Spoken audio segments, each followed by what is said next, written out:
ನಾವೆಲ್ಲ ಕಲ್ಯಾಣ ಕರ್ನಾಟಕದ ಜನತೆ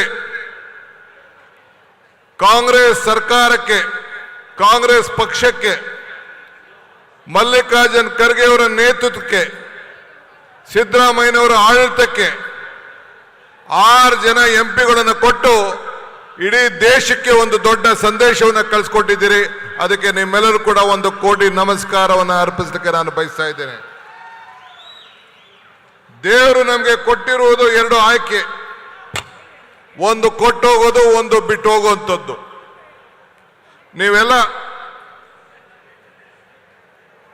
ನೀವೆಲ್ಲ ಎಷ್ಟು ದೊಡ್ಡ ಸಂಖ್ಯೆಯಲ್ಲಿ ಕಲ್ಯಾಣ ಕರ್ನಾಟಕದಲ್ಲಿ ನಮ್ಮ ಶಾಸಕರನ್ನು ಕೂಡ ಕೊಟ್ಟಿದ್ದೀರಿ. 140 ಜನ ಶಾಸಕರನ್ನು ಆಯ್ಕೆ ಮಾಡಿ ವಿಧಾನಸೌಧಕ್ಕೆ ಕಳಿಸ್ಕೊಟ್ಟಿದ್ದೀರಿ. ಕಳಿಸ್ಕೊಟ್ಟಂತ ಮೊದಲನೇ ದಿನ ನಿಮ್ಮ ಋಣವನ್ನು ತೀರಿಸುವಂತ ಕೆಲಸವನ್ನು ನಾವು ಮಾಡ್ಕೊಂಡು ಬಂದಿದ್ದೇವೆ.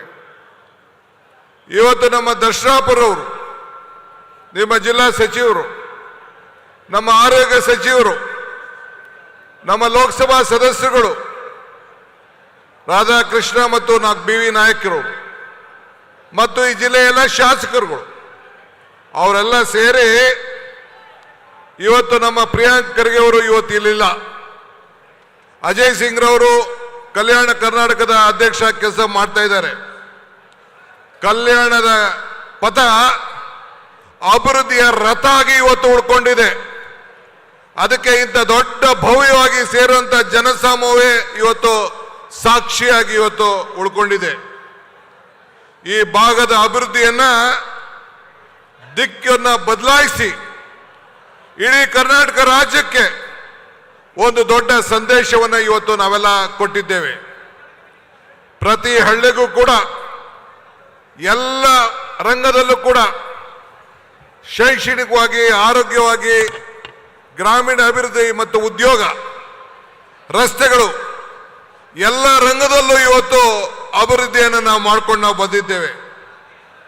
ಇವತ್ತು ಆರೋಗ್ಯದಲ್ಲಿ ಸುಮಾರು 416 ಕೋಟಿ ರೂಪಾಯಿ ವೆಚ್ಚದ ವಿವಿಧ ಕಾಮಗಾರಿಗಳನ್ನ 208 ಕೋಟಿ ರೂಪಾಯಿಯನ್ನು ಕಲ್ಯಾಣ ಕರ್ನಾಟಕದ ಹಣದಿಂದ ಇವತ್ತು ಎಲ್ಲ ಮೇಲ್ದರ್ಜೆಗೆ ಏರಿಸಿ ಬೆಂಗಳೂರು ನಗರವನ್ನು ಬಿಟ್ಟರೆ ಈ ಒಂದು ಹೈದರಾಬಾದ್ ಕರ್ನಾಟಕದಲ್ಲಿ, ಈ ಒಂದು ಕಲ್ಯಾಣ ಕರ್ನಾಟಕದಲ್ಲಿ ಆರೋಗ್ಯಕ್ಕೆ ಒಂದು 2ನೇ ಸ್ಥಾನವನ್ನ ಇವತ್ತು ರೂಪಿಸಿ, ಏನು ಮಲ್ಲಿಕಾರ್ಜುನ್ ಖರ್ಗೆ ಅವರು ಕಾರ್ಮಿಕ ಸಚಿವರಾಗಿದ್ದಾಗ ಏನು ಒಂದು ಐತಿಹಾಸಿಕವಾದಂಥ ಕಟ್ಟಡವನ್ನು, ವಿಧಾನಸೌಧಕ್ಕಿಂತ ಒಂದು ದೊಡ್ಡ ಕಟ್ಟಡವನ್ನು ಕಟ್ಟಿ ಜನರಿಗೆ ಆರೋಗ್ಯವನ್ನ ಕೊಡಲಿಕ್ಕೆ ಏನು ಒಂದು ಪ್ರಯತ್ನವನ್ನು ಮಾಡಿದ್ದಾರೆ, ಇವೆಲ್ಲ ಸಾಕ್ಷಿಯಾಗಿ ಇವತ್ತು ಉಳ್ಕೊಂಡಿದೆ. ನಮ್ಮ ಜಿಲ್ಲೆಗಳಕ್ಕಿಂತ ಅತಿ ಹೆಚ್ಚು ಅಭಿವೃದ್ಧಿಯನ್ನ ಕಾಣಲಿಕ್ಕೆ ಇವತ್ತು ತಾವೆಲ್ಲ ನೋಡ್ತಾ ಇದ್ದೀರಿ.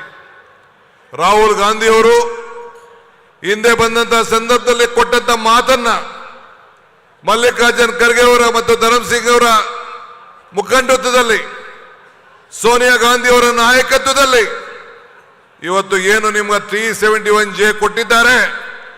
ನೀವು ಎಂತ ಪುಣ್ಯವಂತರು ಅಂದ್ರೆ ನಿಮ್ಮ ಮುಂದಿನ ಮಕ್ಕಳು ಶತಮಾನಕ್ಕೂ ಕೂಡ ತಾವೆಲ್ಲ ಕೂಡ ನೆನೆಸ್ಕೊಳ್ಳೇಬೇಕಾಗ್ತದೆ.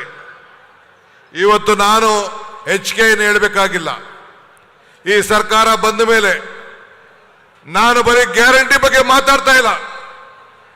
ಯಾವುದೇ ವಿರೋಧ ಪಕ್ಷವರು ಏನ್ ಬೇಕಾದ್ರೂ ನಮ್ಮ ಟೀಕೆಯನ್ನು ಮಾಡಲಿ, ನಾವು ಭಾವನೆ ಮೇಲೆ ರಾಜಕಾರಣ ಮಾಡ್ತಾ ಇಲ್ಲ, ನಾವು ಬದುಕಿನ ಮೇಲೆ ರಾಜಕಾರಣ ಮಾಡ್ತಾ ಇದ್ದೇವೆ.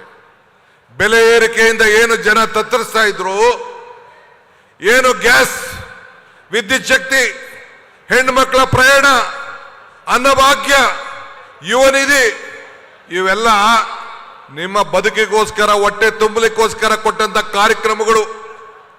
ಇವತ್ತು ಆರೋಗ್ಯ, ಇವತ್ತು UPA ಸರ್ಕಾರ ಮಲ್ಲಿಕಾರ್ಜುನ್ ಖರ್ಗೆ ಅವರು, ಮನಮೋಹನ್ ಸಿಂಗ್ ರವರು ಮಂತ್ರಿಯಾಗಿ, ಪ್ರಧಾನಮಂತ್ರಿಯಾಗಿ ಕೆಲಸ ಮಾಡ್ತಾ ಇದ್ದು ಕೊಟ್ಟಂತ ಕಾರ್ಯಕ್ರಮಗಳು, ಉದ್ಯೋಗ ಖಾತ್ರಿ ಇರ್ಬೋದು, ಉದ್ಯೋಗ ಶಿಕ್ಷಣ ಇರ್ಬೋದು, ಇವತ್ತು ಅರಣ್ಯದಲ್ಲಿ ಜಮೀನನ್ನ ಕಾಯಂ ಮಾಡಂತ ಇರ್ಬೋದು, ಯಾವುದೇ ಆಗಲಿ ಕಾಂಗ್ರೆಸ್ ಸರ್ಕಾರಗಳು ಬಂದಂತ ಸಂದರ್ಭದಲ್ಲಿ ಜನರ ಬದುಕಿಗೋಸ್ಕರ, ಹೊಟ್ಟೆ ಪಾಡಿಗೋಸ್ಕರ ಗ್ರಾಮೀಣ ಪ್ರದೇಶದ ಜನರಿಗೆ ಸಾಮಾಜಿಕವಾಗಿ ಆರ್ಥಿಕವಾಗಿ ಶಕ್ತಿಯನ್ನು ಕೊಡುವಂತಹ ಕಾರ್ಯಕ್ರಮಗಳನ್ನು ರೂಪಿಸಿಕೊಂಡು ಕಾನೂನನ್ನು ತಿದ್ದುಪಡಿಯನ್ನು ಮಾಡಿಕೊಂಡು ನಿಮ್ಮ ಬದುಕಿನಲ್ಲಿ ಒಂದು ಬದಲಾವಣೆ ತರುವಂಥ ಕೆಲಸವನ್ನು ನಾವು ಮಾಡ್ತಾ ಇದ್ದೇವೆ. ನನಗೆ ಬಹಳ ಸಂತೋಷ ಆಗ್ತದೆ. ಶ್ರೀಮತಿ ಇಂದಿರಾ ಗಾಂಧಿಯವರು 50 ವರ್ಷದ ಹಿಂದೆ 50 ವರ್ಷದ ಶತಮಾನ ನಾವು ಆಚರಣೆ ಮಾಡ್ತಾ ಇದ್ದೇವೆ. ಅಂಗನವಾಡಿ ಕಾರ್ಯಕ್ರಮವನ್ನು ಮಾಡಿ ಪುಟಾಣಿ ಮಕ್ಕಳಿಗೆ ಆರೋಗ್ಯವನ್ನು ಕೊಡಬೇಕು, ಶಿಕ್ಷೆಯನ್ನು ಕೊಡಬೇಕು ಅಂತೇಳಿ ಹಿಂದೆ ಇಂದಿರಾ ಗಾಂಧಿಯವರು ಸ್ಥಾಪನೆ ಮಾಡಿದ್ರು.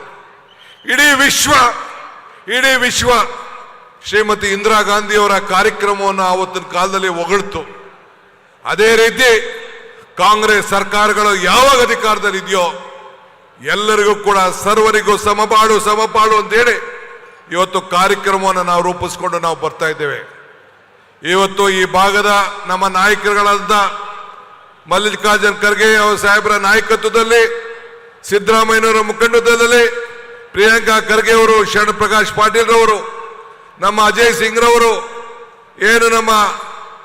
ಏನು ರಾಯಚೂರಿನ ಮಂತ್ರಿಗಳು ಶರಣ್ ಪ್ರಕಾಶ್ ಪಾಟೀಲ್ ರವರು, ಬೋಸರಾಜ್ ರವರು, ನಮ್ಮ ಈಶ್ವರ್ ಖಂಡ್ರೆ ಅವರು, ರಹೀಂ ಖಾನ್ ರವರು, ಇವರೆಲ್ಲರೂ ಕೂಡ ನಮ್ಮ ಎಲ್ಲ ಶಾಸಕರನ್ನ ಒಟ್ಟಿಗೆ ತೆಗೆದುಕೊಂಡೋಗಿ ಅಭಿವೃದ್ಧಿಯ ಪಥಕ್ಕೆ ಈ ಕಲ್ಯಾಣ ರಥವನ್ನ ತೆಗೆದುಕೊಂಡು ಹೋಗುವಂತ ಕೆಲಸವನ್ನ ಏನು ಮಾಡ್ತಾ ಇದ್ದಾರೆ, ನಿಮ್ಮೆಲ್ಲರ ಪರವಾಗಿ, ಸರ್ಕಾರದ ಪರವಾಗಿ ಮತ್ತು ಪಕ್ಷದ ಪರವಾಗಿ ಇವತ್ತು ಅವರೆಲ್ಲರೂ ಕೂಡ ಈ ಸಂದರ್ಭದಲ್ಲಿ ನಾನು ಶುಭಾರೈಸ್ತೇನೆ.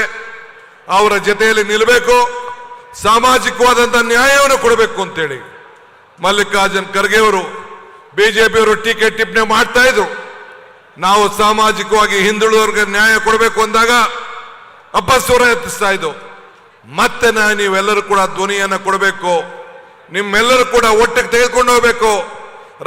ರಾಹುಲ್ ಗಾಂಧಿ ಅವರ ಚಿಂತನೆ, ಮಲ್ಲಿಕಾರ್ಜುನ್ ಖರ್ಗೆ ಅವರ ನಾಯಕತ್ವಕ್ಕೆ ಮತ್ತೆ ಜೀವನ ಕೊಡಬೇಕು ಅಂತೇಳಿ ನಾವು ಮತ್ತೆ ಸೆನ್ಸಸ್ ಅನ್ನ ಮತ್ತೆ ಪ್ರಾರಂಭ ಮಾಡಬೇಕು. ಎಲ್ಲ ಧರ್ಮದವರು, ಎಲ್ಲ ಜಾತಿಯವರು, ಎಲ್ಲ ಹಿಂದುಳಿದವರು, ಮೇಲ್ವರ್ಗದವರು ಎಲ್ಲರೂ ಕೂಡ ಇದನ್ನ ಉಪಯೋಗಿಸ್ಕೊಂಡು ನಿಮ್ಮ ಧ್ವನಿಯಾಗಿ ನಿಮ್ಮ ನೋವನ್ನ ಬಗೆಹರಿಸ್ಕೊಳ್ಬೇಕು ಅಂತೇಳಿ ನಾನು ಪ್ರಾರ್ಥಿಸಿ, ಮತ್ತೊಮ್ಮೆ ದಿನೇಶ್ ಗುಂಡೂರಾಯರವರ ಅಧಿಕಾರ ಏನು ಆರೋಗ್ಯ ಇಲಾಖೆಯಲ್ಲಿ ಶರಣ್ ಪ್ರಕಾಶ್ ಪಾಟೀಲ್ರು ಇಬ್ರು ಕೂಡ ಕರ್ನಾಟಕ ರಾಜ್ಯದಲ್ಲಿ ಅಭಿವೃದ್ಧಿಯ ಕ್ರಾಂತಿಯನ್ನ ಆರೋಗ್ಯ ಇಲಾಖೆಯಲ್ಲಿ ಮಾಡಿದ್ದಾರೆ ಅಂತ ಹೇಳ್ಕೊಳ್ಳಿಕ್ಕೆ ನನಗೆ ಬಹಳ ಸಂತೋಷ ಆಗ್ತದೆ. ಈ ಹಿನ್ನೆಲೆಯಲ್ಲಿ ತಾವೆಲ್ಲ ಕೂಡ ಆಶೀರ್ವಾದ ಮಾಡಬೇಕು, ಬೆಂಬಲವನ್ನು ಕೊಡಬೇಕು. ಈಗ ತಮ್ಮನ್ನ ಉದ್ದೇಶಿಸಿ ಮಲ್ಲಿಕಾರ್ಜುನ್ ಖರ್ಗೆ ಸಾಹೇಬರು ಮಾತಾಡ್ತಾರೆ ಅಂತ ಹೇಳಿ ನನ್ನ ಮಾತನ್ನು ಮುಗಿಸ್ತೇನೆ. ಜೈ ಹಿಂದ್, ಜೈ ಕರ್ನಾಟಕ ಮಾತು. ಹೆಚ್ಚಿನ ವಿಡಿಯೋಗಳಿಗೆ ಪ್ರತಿಧ್ವನಿ ಯೂಟ್ಯೂಬ್ ಚಾನೆಲ್ ಸಬ್ಸ್ಕ್ರೈಬ್ ಮಾಡಿ, ಬೆಲ್ ಐಕಾನ್ ಕ್ಲಿಕ್ ಮಾಡಿ.